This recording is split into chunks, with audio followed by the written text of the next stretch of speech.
Et bonsoir et bienvenue pour une dernière vidéo de Grande Arène, dernière vidéo de la saison, qui m'oppose à Monsieur Therion. Donc Monsieur Therion, alors excellente bannière à vie, il est sur donc 597 000, c'est vraiment pas mal. Il a un super score en meilleur score atteint en championnat, donc un top 283. De l'alliance Dragon of Dune, que je connais pas forcément. J'ai pas regardé son alliance d'ailleurs. Je serais surpris de voir ce que ça donne. Mais donc, match sans pression, je suis Kyber, je suis à 10 victoires sur 11 matchs avant de commencer celui-là. Donc ce que j'ai pu étudier sur son Gaki Story, c'est que généralement, il conserve ses 2 GL pour l'attaque, donc SLKR et JML. Il a tendance à plutôt utiliser SLKR sur des Grievous en solo, mais après il a d'excellents modages, il a vraiment un super stuff, il est d'ailleurs Ray Readi, mais je pense qu'il a fait tous les ups sur l'équipe Ray juste après inscription à la dernière semaine de GA, donc il avait Ray qui était déjà R7 forcément pour JML, mais je pense que tout le reste, j'ai vu, il a plus de 100k d'augmentation de puissance entre l'inscription et le moment où je tombe face à lui, donc je pense qu'il m'a fait une petite filoterie là-dessus. Mais bon, bref, on va passer au replay. Je vais juste vérifier que je filme bien. C'est parfait, c'est parfait. Donc, mon choix pour les défenses. Je me suis dit, dernier match, on propose beau jeu. Surtout qu'il a tendance à garder ses 2 GL en attaque. Donc je me suis dit, étant donné qu'il utilise très souvent SLKR face à GG, je vais placer GG ici. J'avais placé mon JML ici et derrière j'avais fait une fourberie avec un SLKR couplé au Night Sister. Donc combine que je n'ai pas utilisé de la saison, qui ne se voit pas sur mon Gaki Story. Je l'avais conservé pour un match un peu spécial contre un bon adversaire. Et donc c'est conservé pour ce match là. Donc voyons voir ma défense. Ici donc je fais en sorte qu'il voie que je ne change pas de mes défenses habituelles, que je propose des trucs standards. Donc toujours une petite MM, des Géo, toujours cette équipe Django particulièrement contraignante avec Memphis. Donc parfait pour ceci. Derrière, au niveau des flottes, le Malvo et le Tron Lead. Et ici, donc comme je vous l'ai annoncé, le Grievous Newt plus le JKL Lead JML. Et donc derrière, petite particularité, je repose donc des résistants, histoire de mettre un peu de résistance, sachant que je suis vraiment en train de remode Ashwin, qui est une de mes priorités. Donc j'anticipe le moment où je vais débloquer Ray et j'essaie de lui mettre un maximum de speed.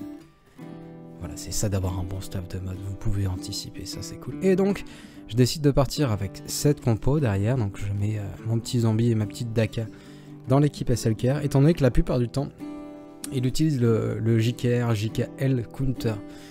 Et donc dans ce matchmaking là, c'est quand même beaucoup plus compliqué de passer si vous passez pas avec Gas 5.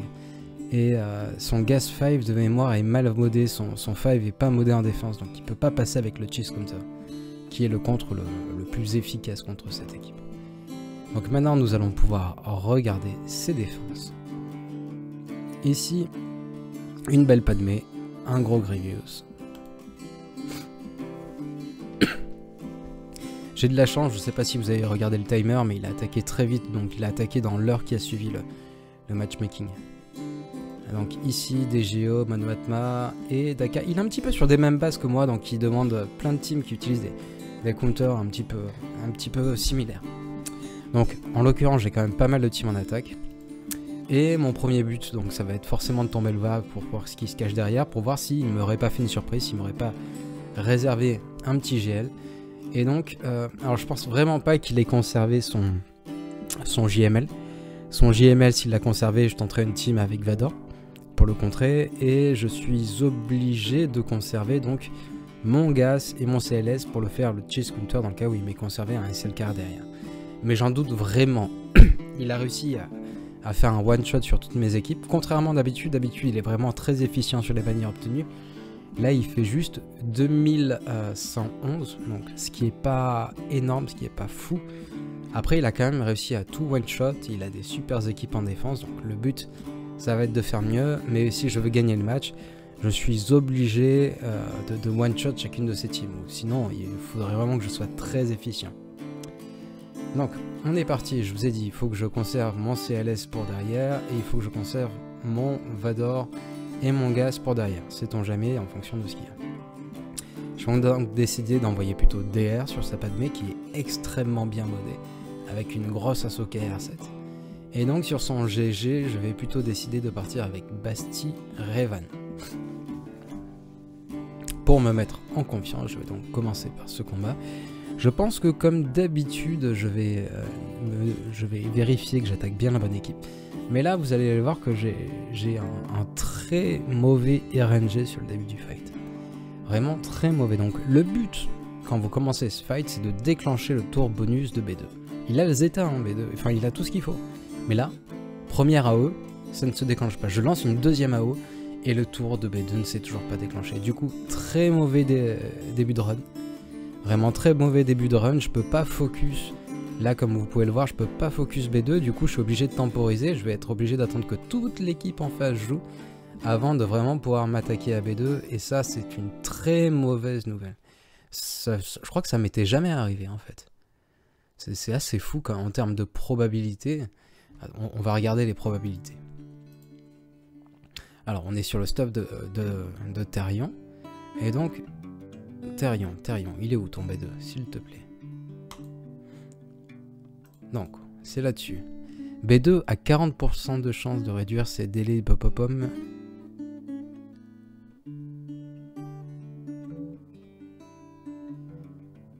Donc, il a 40% de chance de réduire ses délais de 1 à chaque fois qu'un ennemi esquive ou inflige des dégâts à un allié séparatiste. Et pop-pom, non. C'est où? Ça doit être là.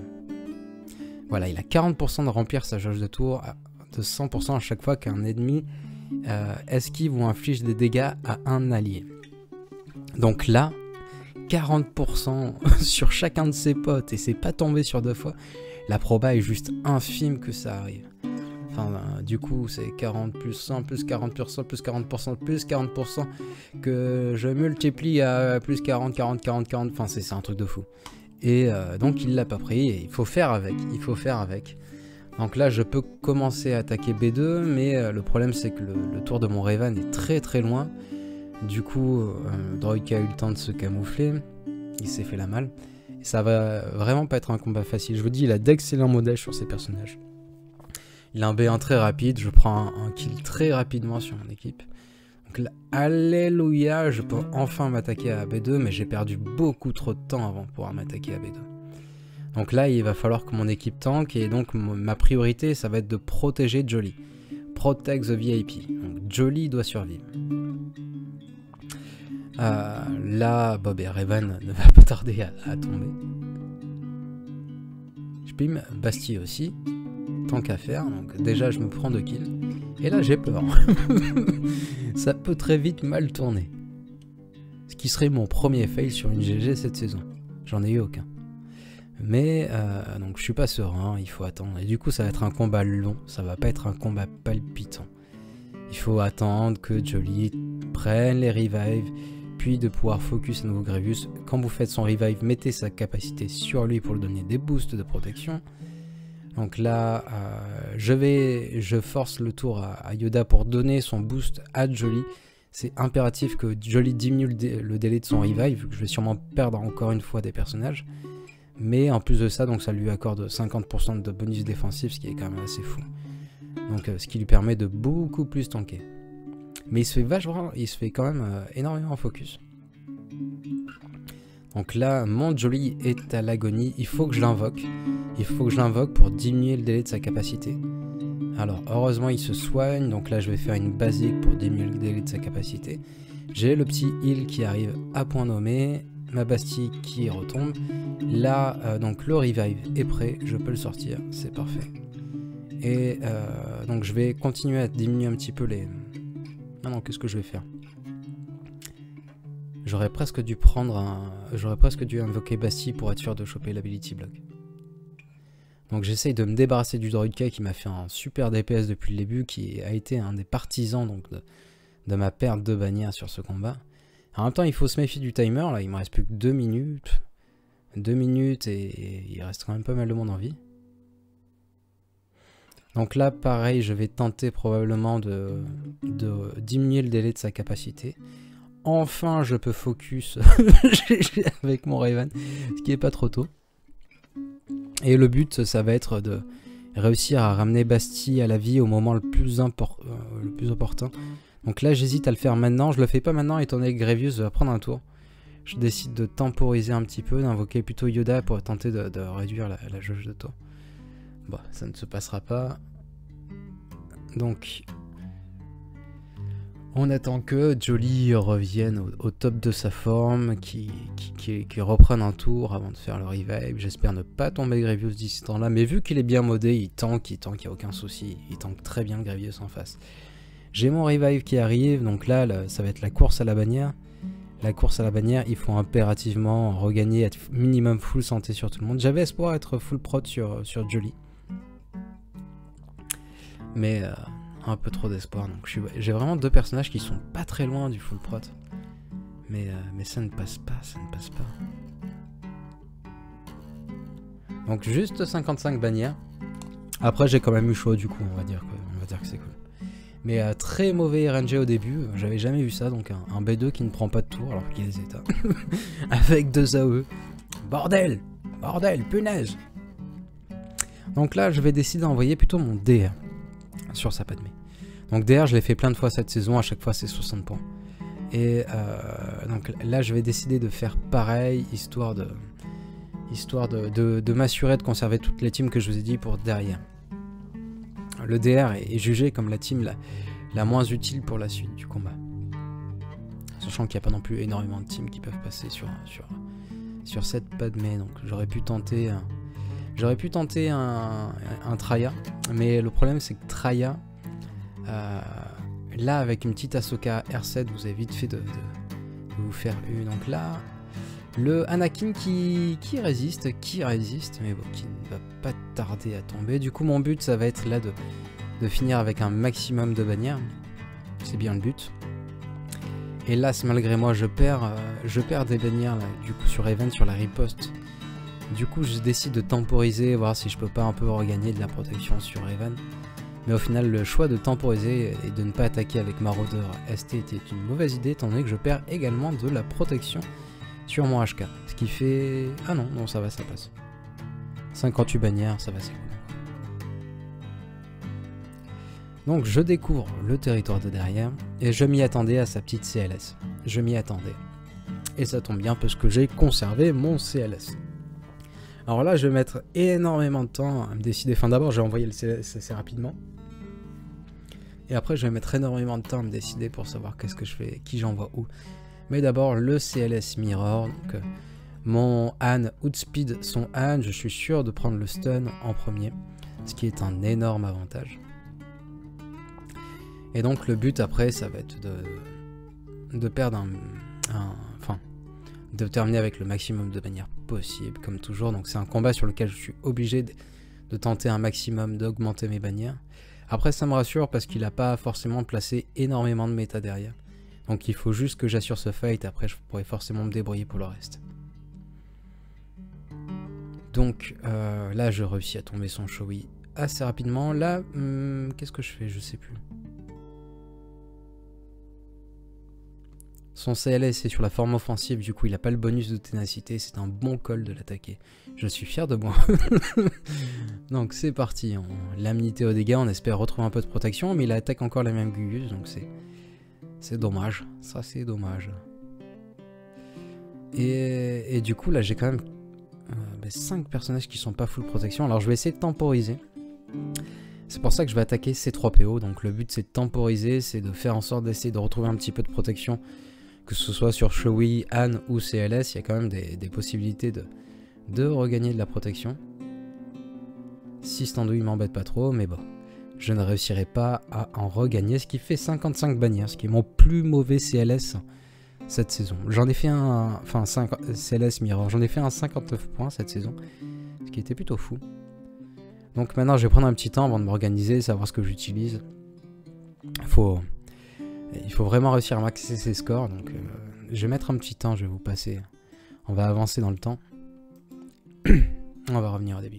Et du coup, je décide d'envoyer ma Padmé contre sa MM. Pourquoi? Parce que je regarde énormément ces équipes et je me rends compte que les speeds de ma Padmé ne sont pas adaptés.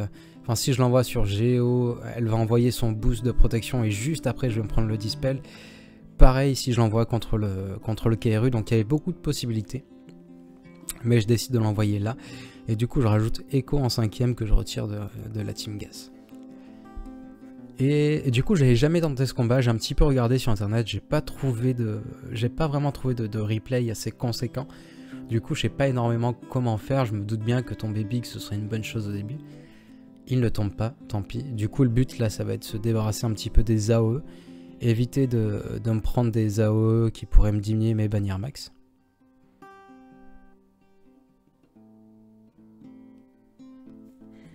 Le bon call serait peut-être été au final de tomber le soldat de Hot, étant donné que le soldat de Hot donc vraiment augmente le TM de toute l'équipe adverse. Elle a 22 stacks sur Echo, c'est cool. Pour l'instant, personne n'a eu sa protection qui a été entamée, donc le but là, celui qui peut entamer ma protection, c'est vraiment Wedge. Il me refait une AO. Donc c'est pour ça que je me débarrasse de Wedge. J'ai pas envie de perdre mes bannières. Là j'ai un hit à 14. Ça ne tombe pas, ça résiste. Un hit à 12. Ça devrait tomber assez simplement. Je pique, je la boum. On dispel, ça ne dispel pas. Là j'attends d'avoir un gros hit pour m'attaquer à Biggs. Étant donné qu'il peut avoir il a ses ups de jauge de tour, donc il le prend cette andouille. Là il faut que je fasse attention, j'ai plus le tank sur JK. Et donc parfait, le tour de Nakin qui arrive avec 12 stacks et qui permet de faire un combat à 60 bannières, donc plutôt cool. Contre une MM, donc contre la même MM que j'ai utilisé le plus gros de la saison en défense. En attendant que j'ai fini de monter Cara Dune, je pense vraiment que Cara Dune c'est un super élément pour avoir énormément de speed au début de tour face aux équipes adverses. Donc je vais aussi prendre pas mal de temps pour remode ma Cara Dune. Je décide donc d'envoyer plutôt mon Vador sur son KRU. Donc je savais pas exactement comment ça allait se passer, mais je me doutais que ça allait bien se passer. Donc au début je vais chercher à me débarrasser du plus gros DPS de l'équipe en face qui a été extrêmement bien modé. Donc vraiment Therion super mode. Bon, je pense pas qu'il irait la vidéo, mais donc pas mal de speed sur son KRU. Son KRU était à plus de 272, je sais plus exactement. Mais il était un petit peu modé comme moi, donc un truc un petit peu Visla. Plus de 250 de speed sur son Kylo avec masque. Donc excellente équipe. Le but là ça va être tenter le 60 bannières, donc j'ai quand même envoyé du lourd. Il y a mon Tron qui est dans l'équipe, il y a mon gros Vador. Et Piet parce que c'est tellement fun à utiliser. Tellement fun. J'ai hésité à mettre d'ailleurs Gideon dans l'équipe, je savais pas trop. Bon au final je suis parti avec ce starter. Piet qui remplace un petit peu Wat Tambor, donc qui force le taunt sur un taunt de l'Empire, donc c'est quand même plutôt cool. Là il manque un tout petit peu de protection, donc je vais chercher à regagner la protection sur mon Short Trooper. Et il ne reste plus qu'à achever ce combat, donc l'ennemi à abattre c'est vraiment donc ce Kylo avec masse parce qu'il a des AO et si jamais il fait une AO je pourrais y prendre très cher. Donc là je me décide à faire le lancer de sabre en me disant que ça devrait passer et ça passe. Donc c'est parfait. Maintenant il ne reste plus qu'à tomber cette dernière andouille, ça va très bien se passer. Étant donné tout simplement que vous voyez le nombre de stacks qui s'accumulent sur mes personnages grâce à Piet. Donc là je suis à 20 fois 5% d'attaque, enfin j'ai plus les stats exactement en tête, mais donc le pourcentage d'up d'attaque qui ne cesse de monter, et c'est génial. Du coup, il me reste encore CGO et sa Night Sister à tomber, je vais donc décider. Alors je ne l'ai pas utilisé de la saison, et je décide de le faire pour ce dernier match. Je décide de sortir mon équipe Wampa. Ah quel plaisir. Donc en l'occurrence les Géos ne sont pas hautement reliques, enfin, vraiment le seul moment où ça ne peut pas passer c'est si l'espion est G13 bien mode. Là en l'occurrence l'espion est juste G12, donc je peux même me permettre de faire une escouade réduite là-dessus. Pourtant j'ai retiré beaucoup de bons modes sur mon Wampa, j'ai retiré 2 gros modes dans le cadre des remodages que j'ai fait il n'y a pas très longtemps. Donc il a plus sa croix pouvoir en 6 dots, il a plusieurs modes que je lui ai retirés, donc il a un modage un petit peu pas terrible contrairement à ce que j'avais avant. Mais donc quoi, vous pouvez voir, c'est un combat long, mais c'est un combat safe, et c'est tout ce qui m'importe, de prendre aucun risque, limiter la RNG au maximum. Ah. Santé.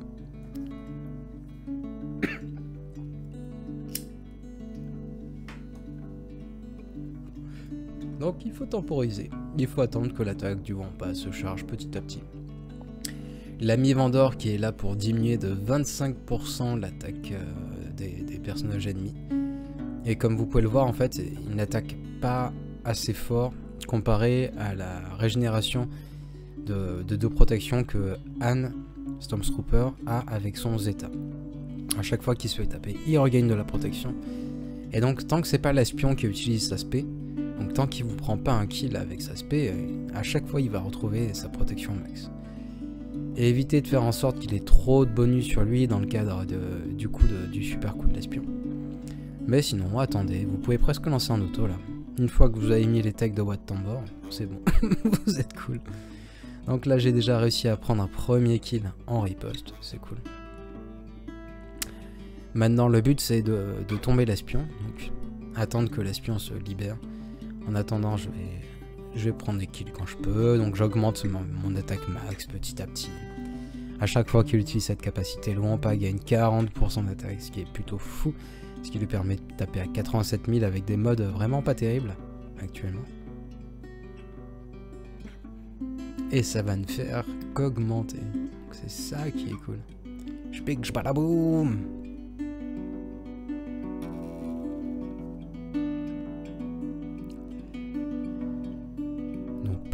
Petit, l'oiseau fait son nid et je sais plus quoi vous raconter là, ce combat est tellement long.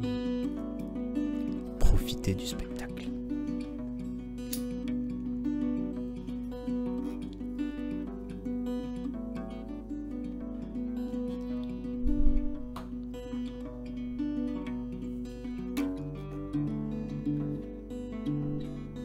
Ça tape à plus de 100 000, ça fait plaisir.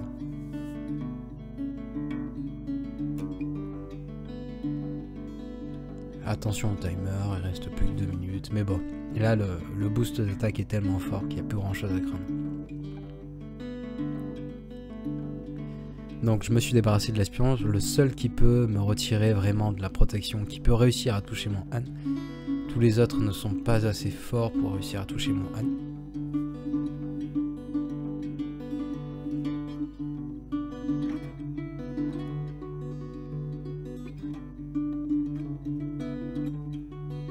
Badaboum!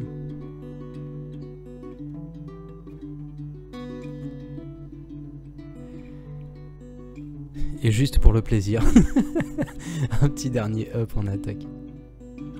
Et histoire d'être sûr de finir full protection sur tout le monde, donc je relance les derniers up. Et c'est parfait. 61 bannières sur des géos. Je dis oui, je dis oui. J'aurais pu envoyer ma trailla, j'ai toujours ma trailla en stock, mais bon, je fais plus de bannières en envoyant ça. Donc voilà, ce qui a été important, vraiment décisif sur ce match, c'est de répartir les équipes. Donc là, c'est peut-être un peu overkill d'envoyer autant de personnages, donc peut-être que je pense que Gas et Five auraient pu suffire. Mais on sait jamais, il y a 3 R5 dans l'équipe en face. Donc le zombie R5, c'est clairement pour le nouveau Rancor. Et donc là, le but, ça va être de terminer avec un maximum de personnages full bannière. Donc je vais chercher à tomber en premier, donc ce membre qui est un des membres faibles de l'équipe. En l'occurrence avec Gas, toujours aucune revive qui n'est possible. Et le zombie qui va bien tempter, qui va bien m'embêter. Donc, c'est andouille. Ça résiste à l'attaque de masse. Donc maintenant, le plus gros DPS, c'est Asajj, dont il faut que je me méfie. Je décide de me centrer sur Asajj. Dans tous les cas, Daka ne servira à rien. Donc le but, si je réussis à tomber assez vite, Saventress, le seul but c'est d'éviter que Daka, donc Daka quand elle attaque, elle touche 2 personnages à la fois. Et donc il faut éviter qu'elle rejoue, mais là il tombe, le zombie tombe et reprend le taunt directement, c'était bizarre ça.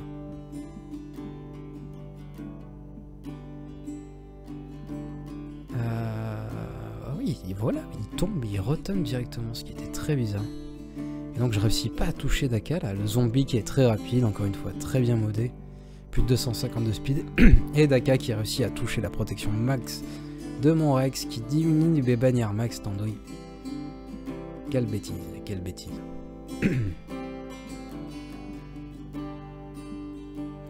Donc c'est parfait. À ce niveau-là, quand je termine ça, il faut seulement que je réalise 58 bannières sur chacune de ces flottes, 58,5 je crois, si j'ai bonne mémoire, pour m'assurer de la victoire, donc ne prendre aucun risque. Et en l'occurrence, vu que je suis en andouille, j'ai oublié de relancer le live. J'ai mis en pause et j'ai oublié de relancer le live après. Donc vous n'aurez pas le replay des matchs flotte, mais je vais vous expliquer donc ce qui s'est passé. On va retourner in-game. On va retourner sur le matchmaking. Therion, participer. Comme vous pouvez le voir, je gagne de pas beaucoup. Pourquoi? Qu'est-ce qui s'est passé? Donc plutôt un mauvais score. Je pars en escouade complète en faisant un Amwad Mirror, donc toujours la même strat que d'habitude avec la différence de lui. Donc j'ai Bistan en starter qui me permet de tomber le Y-Wing avant que celui-ci ne joue et inflige sa destruction d'armure. Donc le combat se passe très bien, je termine à 64 bannières je crois bien. Mais là j'ai eu énormément de mal, j'ai eu un bug sur la masse assist de... la masse assist que vous faites au début avec... du coup j'avais mon ego, la masse assist n'a pas invoqué, je sais pas pourquoi, mon état, mon Anakin. Donc j'ai eu un matchmaking assez difficile où très mauvais RNG, mon Anakin tombe assez simplement, mais du coup l'équipe était vraiment surprenante en face. Je pense que je poserai celle-là aussi parce qu'elle m'a posé énormément de mal. Il a vraiment diminué bannière, donc je crois que je fais juste 58 sur cette flotte, ce qui est vraiment pas terrible. Donc au final, je gagne quand même, mais juste 5 bannières d'écart, c'est pas énorme. Mais ce que je retiendrai, c'est que ça a été une saison plutôt cool. Donc j'ai posé énormément de gel en défense, ce qui fait que mes adversaires ont vraiment hésité à en poser eux-mêmes en défense. Pour les bons adversaires qui ont pris le temps de regarder mon gag history. Donc au final pour moi ça a été un peu plus simple, j'ai eu moins de gel à affronter. J'ai pas eu énormément de raids cette saison, donc ce qui fait que là pour l'instant je suis 469. On verra une fois que tout le monde aura fini son combat dans 2h53. Je pense que je serai entre le top 500 et le top 400 en fonction du nombre de joueurs qui auront perdu leur finale. Mais donc ça reste une très bonne saison. Donc 618 bannières aviées, 618 000. C'est cool, je suis très content. Mais écoutez, j'espère que cette saison vous aura plu sur cette chaîne. J'espère que vous aurez appris des choses. On se retrouve la saison prochaine, donc il va y avoir une saison 3v3 qui arrive. Et en attendant, j'ai bien stocké mes composants de modules pour vous proposer donc enfin la fameuse vidéo sur ma strat de modules. Donc on me la demande depuis très longtemps. Du coup, je vais enfin me décider à la faire. J'avais fait des premiers rushs il y a quelques mois, mais j'ai j'ai comme un idiot effacé tous les enregistrements que j'avais fait. Donc, je vais tout reprendre à zéro. Je le ferai demain, une fois que j'aurai looté donc les composants de la GA. Et voilà. En attendant, portez-vous bien, prenez soin de vous, prenez soin de vos proches, et à très vite pour une nouvelle vidéo. Hasta luego!